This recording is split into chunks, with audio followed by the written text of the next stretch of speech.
কে হবে সেই বিজয়ী? কে হবে সেই বিজয়ী? হ্যালো ভিউয়ার্স, আসসালামু আলাইকুম। ঈদ মুবারক, ঈদ মুবারক, ঈদ মুবারক। আমরা চলে আসলাম নতুন একটা খেলা নিয়ে। খেলাটার নাম হলো চাচা আপন প্রাণ বাঁচা। কার প্রাণ কে বাঁচায়, কার বেলুন কে আগে ফোটায়।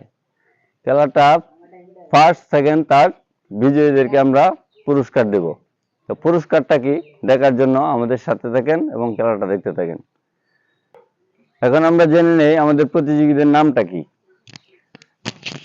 তোমার নাম কি? মোহাম্মদ আশিক। আশিক। তোমার নাম কি? রাকিবুল। রাকিবুল। তোমার নাম? রাহুল। রাহুল। তোমার নাম? তুহিন। তুহিন। তুমি তো অনেক ছোট, তুমি কি করে বেলুন ফোটাবে? মোহাম্মদ সুহান মিয়া। মোহাম্মদ সুহান মিয়া। তোমার নাম কি? মোহাম্মদ পারভেজ মিয়া। পারভেজ মিয়া। তোমার নাম কি? মোহাম্মদ পাবেল মিয়া। পাবেল মিয়া। তোমার নাম? তামিম। তামিম। তোমার নাম? আহসান হাবিব। আহসান হাবিব। তোমার নাম?